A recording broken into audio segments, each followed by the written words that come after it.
Boys can start from room 1 and check. They have time. Room 2, room 3, room 4. They will find it. So to avoid their problem, leave the door. So we didn't have a padlock. And it became common knowledge that the room was always accessible. So a lady smuggled herself naked. They had seen when I left the lab with my lab coat going to the hostel. Then I had walked in righteousness for so long that my brain, my mind, I couldn't get my mind to know. You know what happened? I ran away. I ran to the top floor. We were staying underground. My own room was underground. I didn't know when I reached, because I become a slave. May you be, you see, the thing is, you will serve something. I just came to tell you, you will be a slave to something. But I chose to be a slave to righteousness.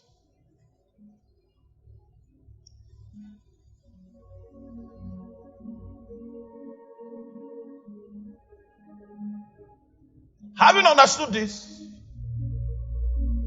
Jesus was completely under the control of his Father. If Jesus was going to obey the suggestions of Satan, he will need to break covenant with his Father and then operate apart from his Father. One of the major temptations of a spirit being on your life is for you to operate apart from Christ. You are supposed to be living out Christ.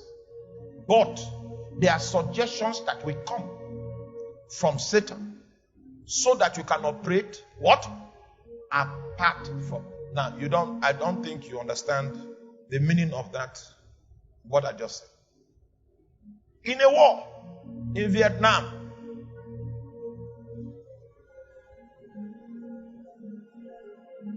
a guy was riding the armored tank. And because the armored tank is made of hard steel, other soldiers hide around it and move with it. The guys that had the armored tank, the opposing army, had wiped out the entire platoon. It was only the sniper that was left. So they were moving. The sniper made himself one with the environment. So it was difficult to trace him using the binoculars of the tank. Because everywhere looks like everywhere. Meanwhile, he was hiding there. As he hid, he picked out one soldier. Picked out another one. Picked the third one. He picked 22 of them that were shielding themselves with it. The guy inside of the tank, he moved it. Used the binoculars to check this side. North, south, east, west. The sniper was one with the environment. It was like a chameleon. He blended with the colors. So the guy in the tank decided to come out. Let him check. It was when he came out that the sniper picked him. As long as he was in the tank, he was safe.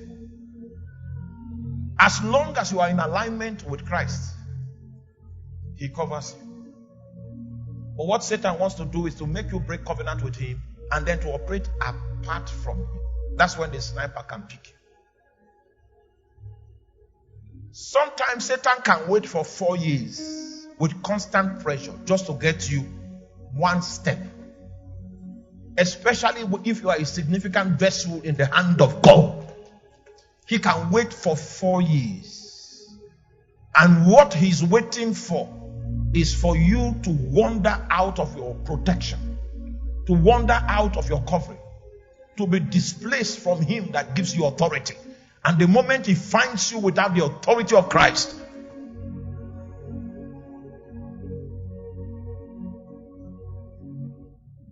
My question to you is, can you wait? Can you wait?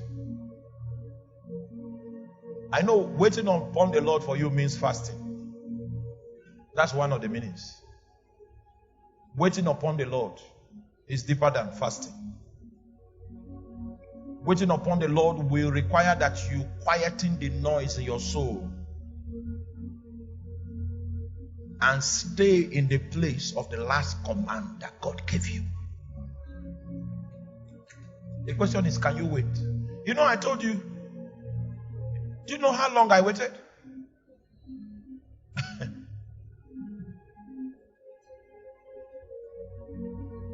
14 years. When we grew and got to 250, the growth stagnated as a ministry. We got to 250 in 7 years. We remained there for 7 years. After the next 7 years that made it 14, we exploded to the world. So we stayed silent in the armor tank for 7 years. Yes. The question I want to ask you is, can you wait? It is in that waiting that your anxieties will die. It's in that waiting that your fears will die. That's when you will know how difficult it is for you to tame the flesh, because the flesh will be saying, rise up, rise up, rise up, rise up, rise up, rise up, rise up, move. You need to quieten the flesh, and the authority that will keep you waiting is going to come from your spirit man that is filled with the Holy Ghost.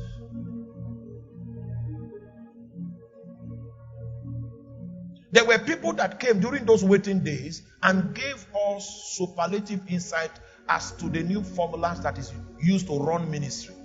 When I look at these formulas, I see that these formulas are not from God.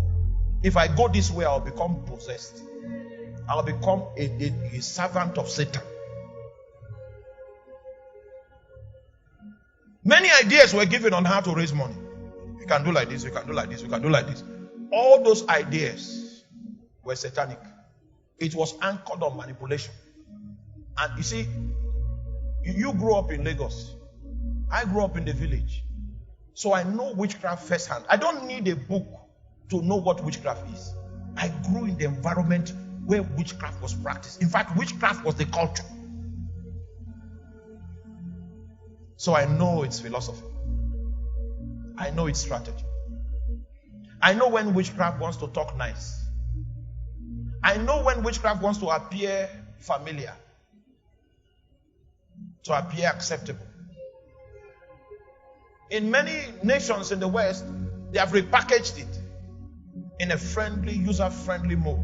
I know all the colors and shades of it because I grew up in it.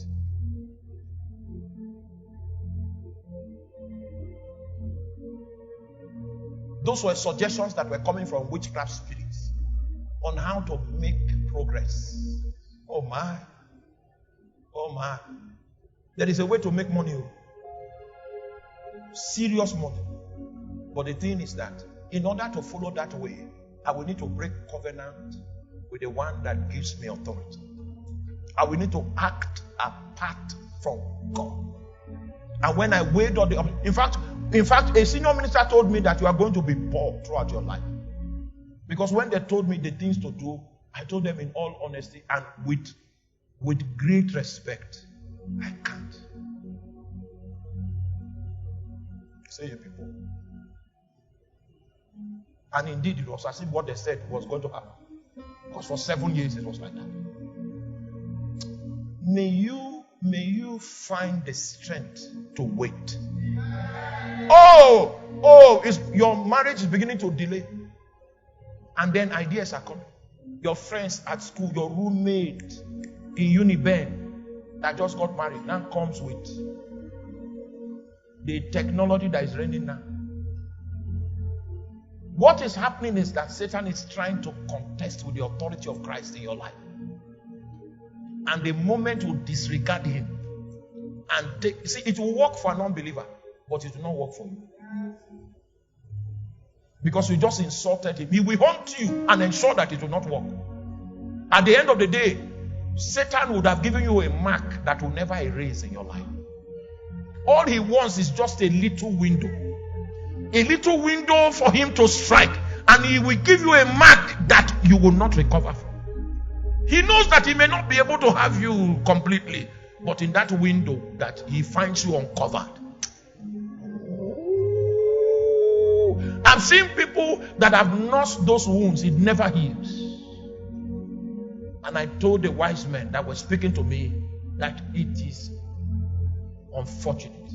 I cannot do it. A time came when the issues of the Lordship of Jesus and his authority over his saints was no longer a front burner doctrine. What was at the front burner was how we could make progress and gain visibility. And many people ran on the tracks of visibility and left God behind. All Satan wants is for you to operate a principle that is not captured in righteousness. As long as you adopt that principle, what you did is that you made obeisance to a principality. Because every principle is linked to a principality.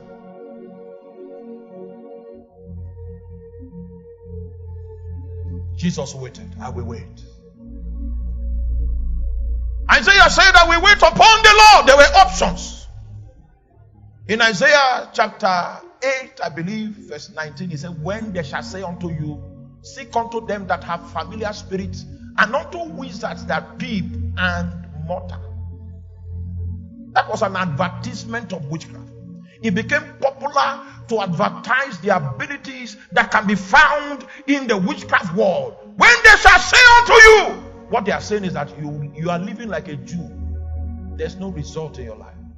There's no performance. We have found a way. We found a way. Wizards that peep, spirits that mutter. And Isaiah said, shall not a people seek unto their own God? Won't you remain with the technology of your own God? Won't you remain with the wisdom of your own God? So many people, I have friends that I don't know if they will be recovered again in their lifetime. They were desperate to be recognized. They were desperate to keep up with the competition. We too are not failing. They needed to provide evidence. And that's how they got involved. Oh, there was a Mahanta in my city. He appears at the riverside, River Benue, on Wednesdays. Many people went and submitted to him. We don't know if the man is a human being or a spirit, but he comes there on Wednesdays. How do I know this?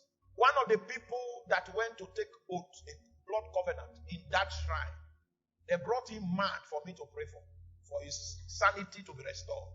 He was the one that told me that the Mahanta appears on Wednesday. And pastors were there. Politicians were there. The people leading, I don't want to go deep. But in order for you to turn those stones to bread, you will need to break covenant with your master. I choose my master. Even if my master is not speaking.